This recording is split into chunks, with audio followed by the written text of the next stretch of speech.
Se recomienda discreción para niños menores de 14 años y personas sensibles a temas sexuales y relacionados con brujería y satanismo o temas contrariados a la fe católica. Se va a buscar al nuevo brujo 2 o 3 horas antes de la medianoche. Se le frotan las manos, el rostro, el pecho, las partes pudendas y las plantas de los pies con agua verdosa y fétida, y luego se le hace volar por los aires hasta el lugar del aquelarre.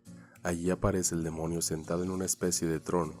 Tiene un aspecto de un hombre negro, con cuernos que iluminan la escena. El recién llegado reniega de la fe de Cristo.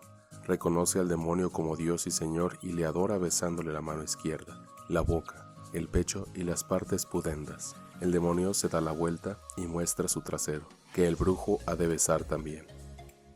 Joseph Pérez. Soy Memo Mejía, tu anfitrión y presentador de Argumentos Incómodos, un podcast donde tú y yo abordaremos temas, tramas y eventos habituales, incómodos e interesantes que podremos alojar en nuestro repositorio de conocimientos inútiles, esperando que algún día sean de utilidad. Bienvenidos otra vez a Argumentos Incómodos y una muy grande disculpa por motivos de salud. No pude publicar el viernes, es decir, apenas estoy grabando en domingo, incómodo de la garganta, pero ya mucho mejor. Y estamos grabando desde San Luis Potosí, mi México mágico. Recuerden que estoy en Facebook e Instagram como @argumentosincómodospodcast, todo junto. Manden sus peticiones, saludos, memes, críticas. Muchas gracias por continuar en este subpodcast. Desde antes de darle el conocido aspecto y características a las brujas, al menos en términos occidentales o cristianos, ya existían en la antigua Grecia las pitonisas, quienes en el folclore griego se comunicaban con los dioses e interpretaban lo que ellos decían en relación a lo que los griegos preguntaban. Regularmente era todo con base en su destino. El oráculo de Delfos fue un sitio en la antigüedad ubicado en un santuario dedicado al dios Apolo. Las moiras, aquellas mujeres que personificaban al destino, eran también parte de la mitología griega. Se dice que aparecían 3 noches después del alumbramiento de un niño para determinar el curso de su vida. Existieron también los arúspices dentro del folclore rumano y los druidas en los pueblos galos y britanos. Las brujas y los hechiceros dentro del folclore previo al cristianismo eran prestigiosos miembros de la corte o de la élite, pero dentro de la religión cristiana se fueron considerando como servidores de Satán. Seducidas y reclutadas para extender el mal por la tierra, hacen de la magia, la hechicería y la alquimia obra del diablo en lugar de ser conocimientos y habilidades. La botánica, herbolaria y astronomía, que eran los conocimientos de la época y que eran practicados por las brujas, les hicieron ser condenadas a caminos tortuosos, la horca o la hoguera. Zugarramurdi, siglo XVII. Se conoce el caso más famoso de la historia de la brujería vasca y posiblemente de la brujería en España. El foco de brujería se encontró en la localidad del Pirineo Navarro de Zugarramurdi y el proceso fue llevado por el Tribunal de la Inquisición Española de Logroño. El auto de fe celebrado en esta ciudad los días 7 y 8 de noviembre de 1610, 18 personas fueron reconciliadas porque confesaron sus culpas y apelaron a la misericordia del tribunal. Pero las 6 que se resistieron fueron quemadas vivas y 5 en efigie porque ya habían muerto torturadas. Quiero explicar brevemente a qué se refiere ser quemado en efigie porque es importante, más que el significado de la palabra. La razón de la actividad en sí se refiere a la representación de la persona, y es a través de una imagen o del cuerpo mismo. ¿Pero por qué? Para el proceso de la Inquisición era importante mostrar este aspecto de conversión como parte del circo de la adhesión a la fe católica. Ahora, el auto de fe. ¿Pero qué es el auto de fe? El auto de fe era pues un acto público que organizaba la Inquisición en el que los condenados por el tribunal abjuraban de sus pecados y mostraban su arrepentimiento, y esto hacía posible su reconciliación con la Iglesia Católica. Esto servía de lección a todos los fieles que se habían congregado en la plaza pública o en la iglesia donde se celebraba, y a quienes se invitaba también a que proclamaran solemnemente su adhesión a la fe católica. Bueno, este era el sentido buscado del auto de fe, en el que no se ejecutaba a nadie, sino que los condenados a muerte, los relapsos o reincidentes, eran relajados al brazo secular, es decir, entregados a los tribunales reales, que eran los encargados de pronunciar la sentencia de muerte. La Inquisición era un tribunal eclesiástico y no podía condenar a la pena capital, y de conducir a los reos al lugar donde iban a ser quemados, estrangulados previamente si eran penitentes, y quemados vivos si eran impenitentes, es decir, si no habían reconocido su herejía o no se arrepentían. El propósito de los procesos de la Inquisición no era salvar el alma de los condenados, sino garantizar el bien público, extirpando la herejía. De ahí que la lectura de las sentencias y de las abjuraciones tuviera que hacerse públicamente para edificación de todos y también para inspirar miedo, como señalaba el jurista Francisco Peña en 1578 en su comentario del Manual del Inquisidor de Nicholas Ebring. Cito: «Así pues, era imprescindible que el condenado afirmara ante el público congregado que había pecado y que se arrepentía, para que sirviera de lección a todos los que lo escuchaban y a quienes se invitaban también a que proclamaran solemnemente su fe». Esa era la finalidad del auto de fe. Sin embargo, el historiador Henry Kamen, y cito: «Lo que comenzó como un acto religioso de penitencia y justicia, acabó siendo una fiesta pública más o menos parecida a las corridas de toros o a los juegos artificiales. La gente acudía en tropel a verlos porque eran un espectáculo extraño, ajeno a la fe habitual y a sus prácticas religiosas, a la existencia cotidiana, porque recordemos que estamos hablando del siglo XVII, o sea, no había mucho que hacer que digamos. Originalmente, los aquelarres eran celebraciones clandestinas, basadas en ritos paganos que estaban prohibidos por las autoridades religiosas de la época. Su prohibición, en este sentido, se rastrea incluso al periodo del Imperio Romano. El aquelarre o sabbat es la forma de denominar a la agrupación o reunión de brujas y brujos para la realización de rituales y hechizos, bien como creencia religiosa, precristiana o neopagana, o bien aceptado en escritos cristianos como actos de invocación y adoración a Lucifer. El origen del término sabbat para describir una reunión de brujas se relaciona con el viejo prejuicio antijudío. Como la religión judía santifica el sábado como el día de descanso obligatorio, algunos gobernantes cristianos de la Edad Media buscaron relacionar el descanso prescrito por la religión judía con la actividad satánica y brujeril, asociando de forma peyorativa el judaísmo con prácticas demoníacas y acusando a los judíos de ser adoradores del diablo. Por ello se decía que el sábado se celebra en la noche del viernes a sábado, en consonancia con el principio del sábado judío que comienza con la aparición de la primera estrella en el firmamento vespertino del viernes. Normalmente se ha derivado de la voz vasca aquelarre, del euskera, aker, macho cabrío, y larre, prado, que significa prado del macho cabrío, ya que se estima que el diablo se hacía presente en medio de las brujas bajo esta forma. Si bien miles de personas fueron ajusticiadas bajo la acusación de haber participado en estos encuentros luciferinos, solo han llegado hasta nosotros las actas acusatorias. No han sobrevivido pruebas de que estas reuniones realmente se hayan realizado. No obstante, y de seguir con la teoría que insiste en la veracidad de este tipo de sabbats o aquelarres, su época de apogeo parece haber tenido lugar entre fines de la Edad Media hasta el siglo XVIII. Zugarramurdi es actualmente un municipio español de la Comunidad Foral de Navarra, situado en la Merindad de Pamplona, en la comarca de Baztán, y a 83 kilómetros de la capital de la comunidad de Pamplona. El filólogo Koldo Mixelena propuso que la etimología del nombre podía ser lugar abundante en olmos ruines. Pero, a principios del siglo XVII, Zugarramurdi era una pequeña aldea de la montaña navarra colindante con el país de la Bort, en el País Vasco francés. Tenía unos 200 habitantes dedicados a la agricultura y a la ganadería.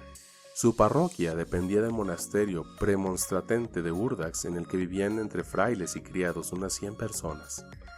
A finales de 1608, volvió a Zugarramurdi para trabajar de criada una mujer de 20 años que había emigrado hacia Cuatro con sus padres a una localidad costera de la Bort.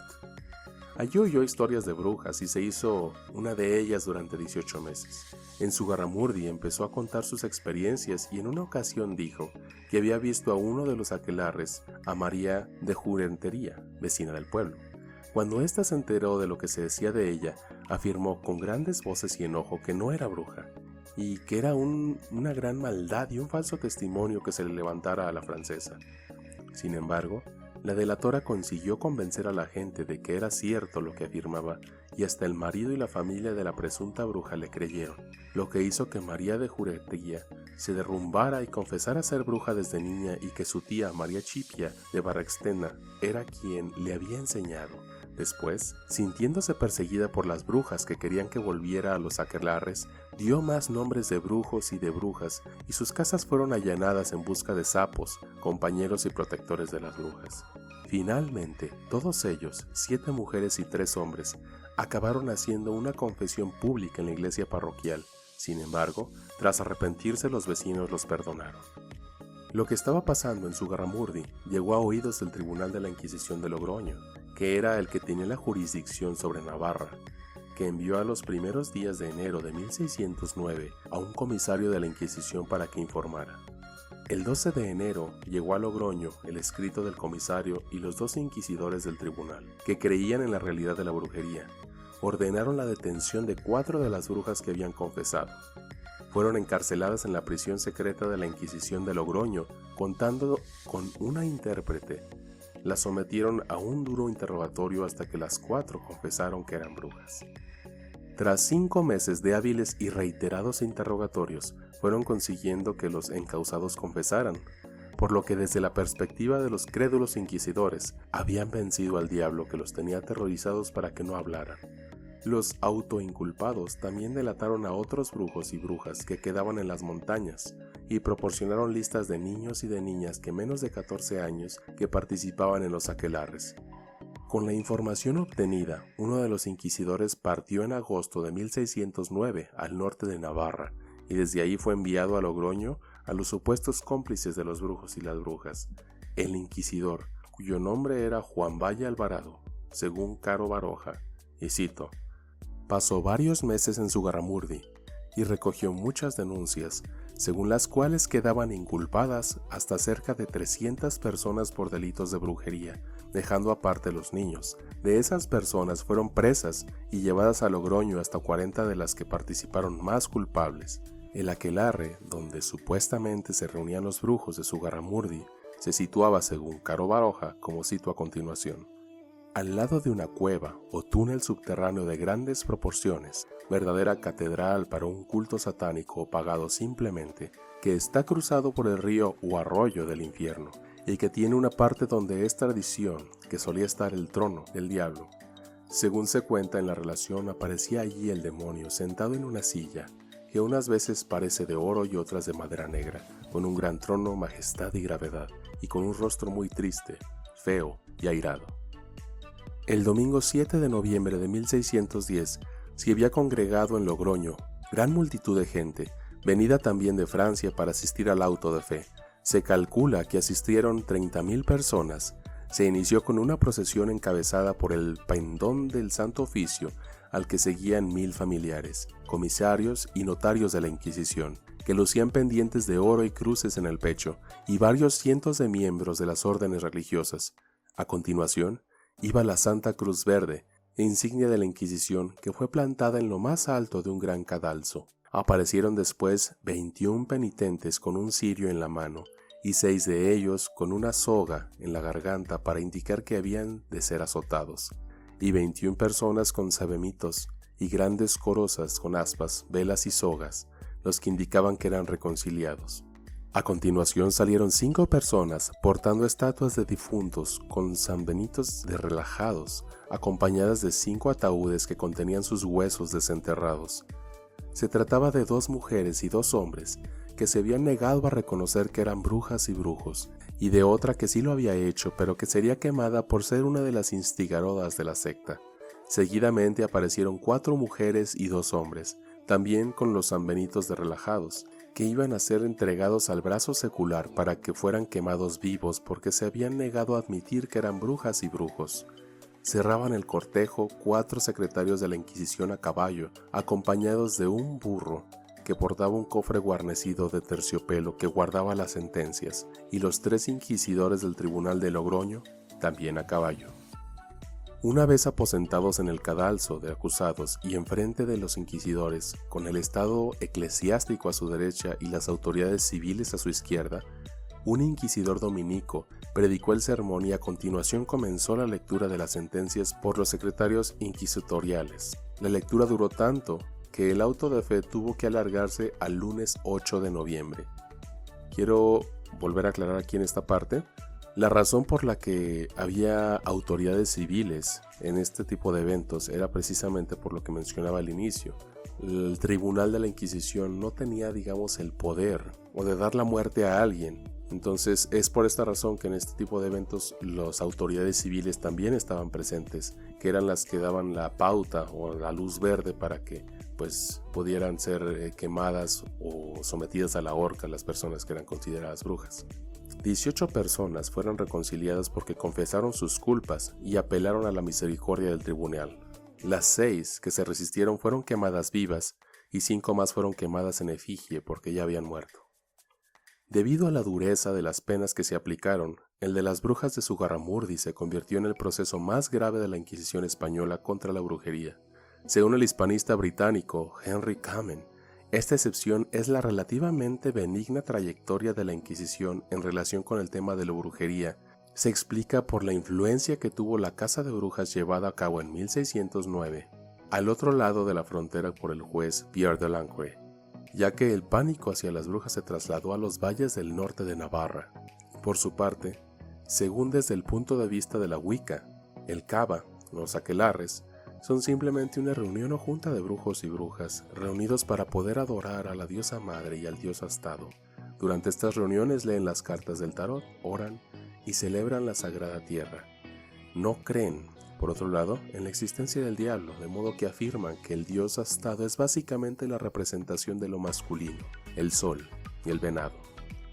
Ustedes, mis amigos, pueden deducir qué desean creer de este episodio. Lo que sí es verdad es que un lugar y en una época donde no hay nada que hacer, los casos de histeria colectiva eran muy comunes. La carencia de explicaciones de los fenómenos naturales, el comportamiento humano, las enfermedades mentales y la medicina con un nulo avance nos dan las explicaciones y las consideraciones más fantásticas que nuestro inconsciente colectivo puede crear. Aún en pleno siglo XXI, con los avances en medicina, en ciencias exactas, en explicaciones sobre psicología y lo más importante, el mayor acceso a la información de todos los tiempos, seguimos buscando estas mismas explicaciones para las mismas situaciones. A título personal, no soy un escéptico, en realidad no lo soy, y sí creo que existen muchas temáticas aún inexplicables al entendimiento humano. Pero la carencia de ello no es justificación para las acciones que acabamos de escuchar. Sé también que como seres humanos tenemos la necesidad de creer, y cada persona tiene esa libertad.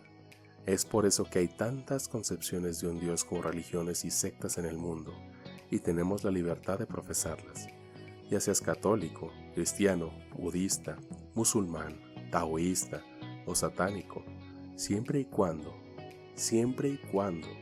respetes y lo más importante, no dañes al de al lado.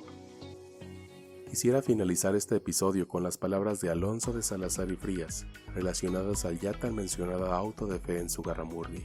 Y cito: cometimos culpa al tribunal al no reconocer la ambigüedad y perplejidad de la materia.